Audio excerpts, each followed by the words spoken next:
La mejor carta de la oposición en este momento resultó ser el mismo Lenín Moreno para los temas políticos, pero ¿es también la mejor carta para los temas económicos?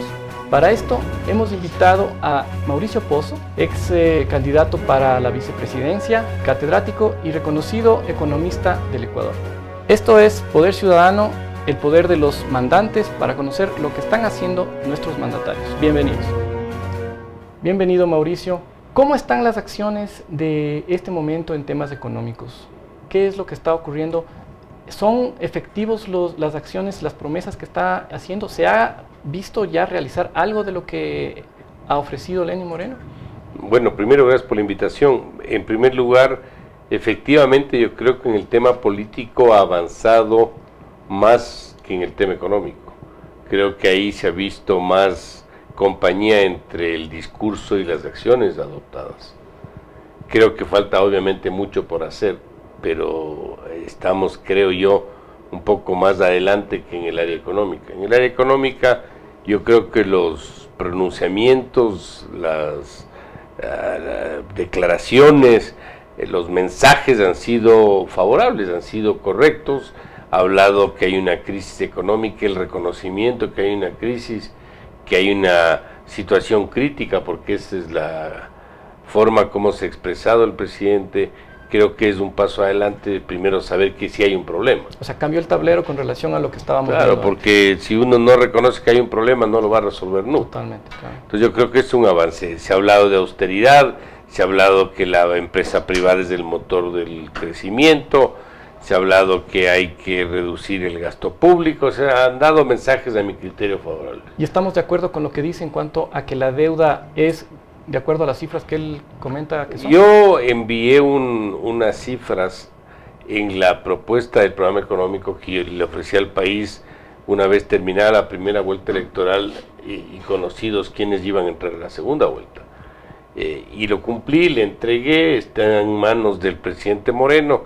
Y ahí hay un cuadro donde en el tema de la deuda se habla de una cifra de 61.000 millones de dólares, que es bastante cercana a la cifra que dio el propio presidente hace pocos días, donde habla de una cifra de más o menos 57.000 millones de dólares. Entonces, no es ni 40, ni 46, ni 28, como algún rato se lo dijo. Y creo que eso ya también es un paso adelante. Pero estos mensajes, decía, estos pronunciamientos, a mi criterio favorables, positivos, no han ido de la mano con las acciones que se han adoptado y tampoco en la proporción que se han adoptado. Voy a dar algunos ejemplos. Se ha dicho que el Ecuador necesita buscar apoyo internacional, exportar más. Un país que no está en la línea de respetar los principios básicos como la democracia, la libertad, el sector privado, la iniciativa privada, como es el caso de Venezuela. Y el Ecuador, que de alguna manera ha estado apoyando las tesis del presidente Maduro en Venezuela, un país donde hay una dictadura violenta, no va en la línea de un país que preserva esos principios. Y yo creo que ahí, por ejemplo, en este ejemplo particular, a pesar de que es una declaración política, hay una incidencia sin duda económica para el caso del Ecuador. En segundo lugar, se ha dicho que hay que ser austeros, que hay que reducir el gasto, y en el presupuesto ajustado para este año se habla de un aumento de 2% frente al presupuesto del año pasado, lo cual tampoco va en la línea, no es coherente, entre lo que se dice y lo que se está haciendo. El que hay que bajar el gasto público y las decisiones adoptadas sí son correctas, siempre hemos dicho, inclusive yo mismo en campaña hablamos de la venta de los aviones presidenciales, del tema de los vehículos, ahora se graba a los funcionarios altos, eso representa 30 millones, claro, se graba los aviones, que es como yo digo, es un solo shot, uno vende el avión, saca la plata, se lo consume por la necesidad en poco tiempo, muy poco tiempo, pero no es permanente, y lo que necesita el gobierno es adoptar decisiones que permitan de manera permanente y a lo largo del tiempo ir resolviendo un problema de tamaño de Estado y de gasto público excesivo. Podemos ver que entonces que estas medidas de venta de los aviones, los autos y la reducción de algunos de los salarios es simplemente imagen para un shock. Yo no digo que estén mal, yo creo que igual había que hacerlo, pero yo creo que son absolutamente insuficientes. Son más mensajes, son más señales de que van por una ruta de mayor austeridad, pero la austeridad en un hueco fiscal de 8.000 millones no se arregla obviamente con 100 millones. Y esta es bastante más grande el problema. Probablemente la única muestra de acciones ya tomadas en firme. Sí, porque hay otras acciones que siendo particulares se las pudo haber adoptado, pero hasta ahora no se las adopta. ¿Cómo cuál? Por ejemplo, la ley de plusvalía. Se ha dicho que sí, que se van a hacer los cambios, que sin que cambie lo de fondo, que es luchar contra la especulación, que es más de un discurso político que real. Pero bueno, pero todavía no se avanza. El impuesto a la salida de divisas tampoco. El tema de la reducción arancelaria para algunas materias primas que tampoco se adopta. Entonces, yo creo que, pongámoslo así, nos estamos retrasando en hacer lo que el país requiere. Y claro, el presidente todavía goza del beneficio de todo el país. Yo he dicho en varios medios, ¿quién no le quiere ayudar al presidente Moreno? Todo el mundo le quiere ayudar. Los del gobierno anterior, algunos o muchos le quieren ayudar. La oposición del gobierno anterior le quiere ayudar. Los candidatos que estuvimos en otra línea le queremos ayudar. Todo el mundo le quiere ayudar. Los ciudadanos le quieren ayudar. Ha subido la popularidad. Está en luna de miel. Si no adopta ahora las decisiones, la luna de miel se acaba. Vemos, por ejemplo, estos diálogos con las cámaras que se siguen dando, pero todavía no vemos estímulos. Si es que se darían estímulos fuertes, ¿podría ser eso también una medida para mejorar los ingresos del Pueden Estado? ser acciones adecuadas y favorables, no dudo de eso, pero yo he insistido mucho en que el país, por lo que ha vivido a lo largo de estos 10 años, de esta década, necesita un plan integral, un programa económico completo, donde encalcen estas decisiones que estamos conversando, pero dentro de un programa general. Porque caso contrario se van a ver como decisiones aisladas, parches y muchas de ellas insuficientes. No es lo mismo, doy un ejemplo, endeudarse dentro de un programa donde uno sabe que va a endeudarse, pero que en un mediano plazo eso va a subir como una especie de joroba y va a empezar a caer. Que endeudarse por endeudarse, que termina siendo tapar un hueco más chico, abriendo un hueco más grande, lo cual no da horizonte, no da ruta, no da encarrilamiento, y ese norte, esa ruta de comportamiento económico es lo que se requiere que adopte. ¿Y a dónde vamos entonces? ¿Seguirá endeudándose este gobierno igual que el anterior, al menos durante estos Bueno, yo meses? tengo que aceptar que el problema es lo suficientemente severo para requerir más endeudamiento. El Ecuador va a necesitar más endeudamiento. Pero un endeudamiento grande con un programa económico que termine bajando el riesgo con apoyo internacional y podamos ir reemplazando esta deuda cara por deuda barata al tiempo que la economía empiece a crecer por inversión extranjera, va a determinar que la deuda en un plazo mediano empiece a caer nuevamente. Eso es lo que se tiene que hacer. Caso contrario, esto seguirá subiendo y en condiciones inadecuadas, que creo que no es lo que el país requiere. Solo en interés estamos pagando ya más de 2 puntos del PIB por año, y ni se diga en capital, estamos hablando de más de 10 puntos del PIB. Ahora vemos que estos pagos repercuten en la sociedad, y también vemos por otro lado a los casos de corrupción que se están desarrollando en Fiscalía. Si es que estos supuestos corruptos llegaran a devolver algo de lo que robaron o todo lo que robaron, ¿podríamos ver algún tipo de compensación con la situación de crisis? ¿Podríamos apalear de alguna manera esa crisis? A ver, obviamente que va a ayudar. Es como que usted gastó demasiado, se sobreendeudó, ya no tenía cómo pagar cosas y alguien le volvió a prestar plata. O vendió un mueble, vendió su carro, pagó sus deudas, le alivió, sin duda le alivió, le quitó un poco de los nervios, sí le quitó los nervios. Pero usted tiene que ajustarse, usted tiene que normar su comportamiento de gasto hacia adelante, porque algún rato ese alivio se le va a volver a agotar y va a tener que vender ahora los muebles y pasado mañana la ropa. Entonces, obviamente, como decía, aquí se requiere un cambio de conducción económica, de manejo económico, de política económica. ¿Y entre esas medidas estarían algún tipo de medida de shock? Yo no estoy en la línea de promover acciones de shock, porque técnicamente no es recomendable. El país está en un proceso de estancamiento y recesión económica, y uno en una coyuntura de esa naturaleza, si empieza a ajustar demasiado, resulta que el remedio puede ser peor que la propia enfermedad. Entonces yo creo que ahí hay que regular esto de la manera más, yo diría, adecuada, gradual, que no significa tibia. Gradual es que usted hace poco a poco las cosas, pero constante y permanente. Eso significa el gradualismo para poder salir de la situación.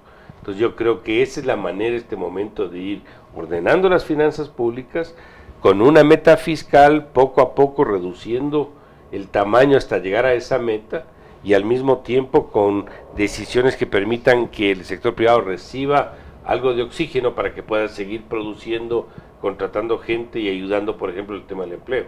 Ese es un programa que yo diría puede empezar a funcionar en mediano plazo dando resultados adecuados.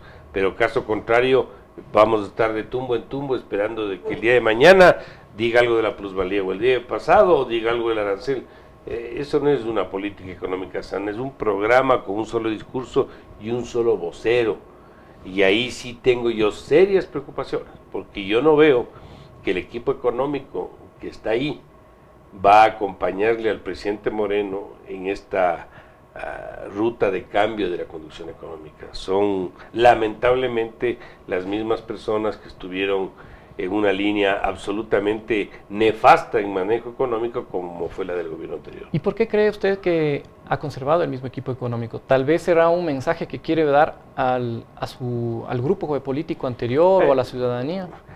A veces hay decisiones que desde afuera uno no entiende y se arma sus propias explicaciones versus lo que vive la persona que tiene que tomar esas decisiones. Yo lo viví cuando es ministro, cuando estaba ministro a veces la gente no me entendía por qué hacía ciertas cosas, pero yo tenía más información que la generalidad, por eso hacía lo que hacía. Entonces me da la impresión que faltó un poco de fuerza política inicial, que seguramente en la mente del presidente le llevó a decir: no voy a entrar a cambiar todo de una sola porque me voy a abrir demasiados frentes al mismo tiempo. Entonces es mejor ir poco a poco, me voy apuntalando en el puesto, en la posición, y conforme gane mayor fuerza voy a hacer ciertos cambios. Por ejemplo, en el tema económico. Esto es una elucubración. Claro, porque hay en varios sectores podría ser una también estrategia. Está haciendo lo mismo. Pero claro, también vemos de que estas personas se están desdiciendo de lo que dijeron antes. Es decir, cambian de alguna manera el discurso porque ahora sí están revelando los datos, ahora sí están reconociendo algunas de las cosas como la deuda. Hay cosas que yo al menos no me parecen correctas. Si yo estoy en un directorio de una empresa, a pesar de que esto no es una empresa, pero creo que el símil vale, y el gerente hace barbaridades y le afecta a la empresa, no creo que sea lo correcto decir: usted como dañó, ahora arregle. No, ahí las cosas funcionan distinto. Señor, gracias por su trabajo, pero no está empatando con las políticas de la empresa y por lo tanto le agradecemos. Pero también puede haber la lectura de que esta es una evidencia de que existía mucha presión con Correa para que la gente haga lo que Correa quería, y hubo gente que se prestó para eso. Lo más probable es que yo creo que fueron casi todos, no quiero ser absolutista, pero casi todos, que no tenían la fuerza política para decirle al presidente: esto no hay cómo hacer. Un ministro de Estado es un funcionario alto de un gobierno que tiene que tener la fuerza política, yo diría hasta la personalidad suficiente para decir al presidente: presidente, no hay cómo hacer eso. Por esto, por esto, por esto.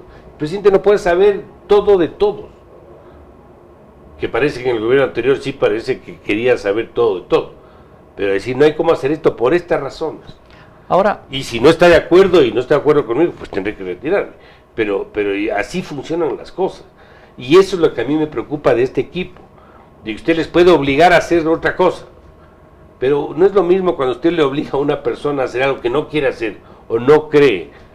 Porque no lo va a hacer bien. No es una persona convencida. Uno cuando hace algo tiene que estar convencido que lo que hace es lo correcto. Tal vez ya nos quedó claro el mensaje de autoritarismo de Rafael Correa y probablemente este sea un buen momento para que empiece a sacar... No solo autoritarismo, pero también la falta de firmeza en los funcionarios, en los ministros. O sea, la función de un ministro es decirle, presidente, no hay cómo hacer eso.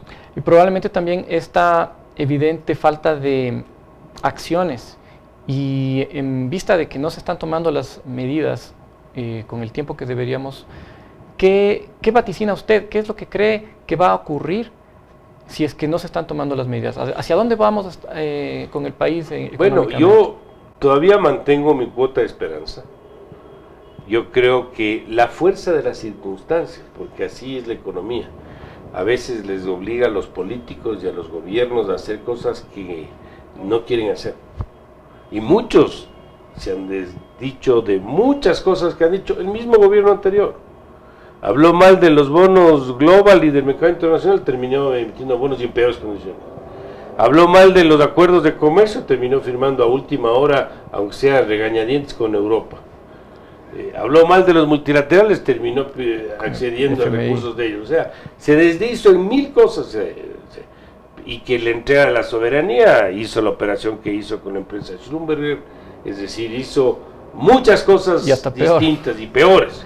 Entonces yo creo que la dolarización y la severidad de la crisis va a imponer sus propias, yo diría, presiones para que el gobierno se vea obligado a hacer cosas que tiene y va a tener que hacer. Si no hace y sigue la misma ruta, obviamente vamos a tener serios problemas. Los países no quiebran, los países entran en crisis. ¿Y qué es crisis? Aquí puede ser una recesión mucho más profunda, un desempleo mucho más agudo, con subempleo mucho más largo, y podemos empezar a tener problemas de abastecimiento, problemas de liquidez, corte de crédito, y esto creo que el espejo lo tenemos en Venezuela.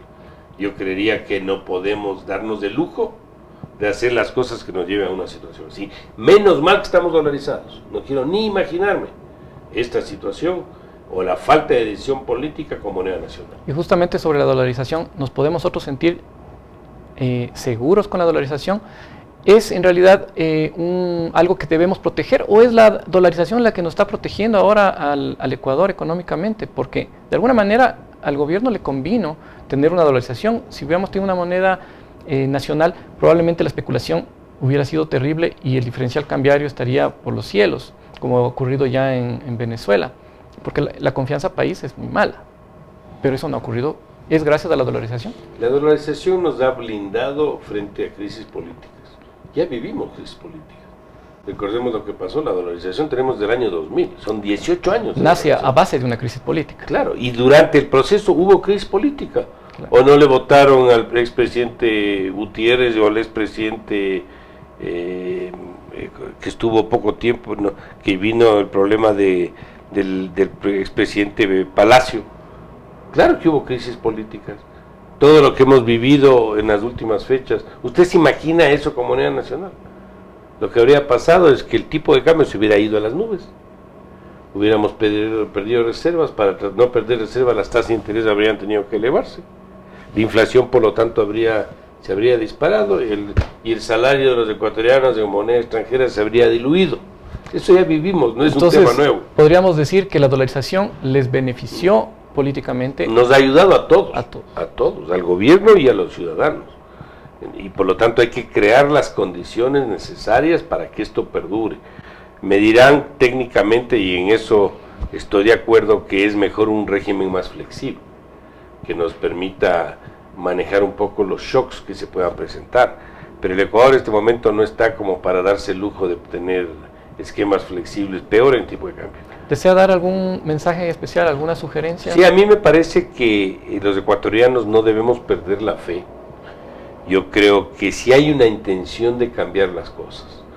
Yo donde tengo preocupaciones y dudas es la convicción y la fuerza política para hacer los cambios que se requieren, porque en economía hay que tener también de la mano la capacidad política para poder modificar una ruta de comportamiento. Pero la situación sigue siendo complicada, muy complicada, crítica inclusive, pero también sí es viable de reversar eso, de cambiar la situación. O sea, sí hay formas de salir del proceso, pero hay que hacer lo que hay que hacer. Hay dos formas, como he dicho muchas veces, de manejar economía, bien y mal. Y esto no tiene color ideológico. Hay que ordenar la casa, hay que abrir mercados, hay que recuperar la imagen internacional, hay que darle al rol del Estado el que le corresponde, hay que generarle al sector privado las condiciones para que siga produciendo. Esas son las formas de manejar la economía en cualquier régimen. Muchas gracias por esta entrevista, es un honor tenerlo a usted con nosotros. Muchas gracias a los televidentes, también gracias al equipo de Poder Ciudadano. Pueden seguirnos en las redes sociales, estamos en Facebook, en YouTube como Poder Ciudadano EC y en Twitter como Poder Ciu EC. Hasta la próxima.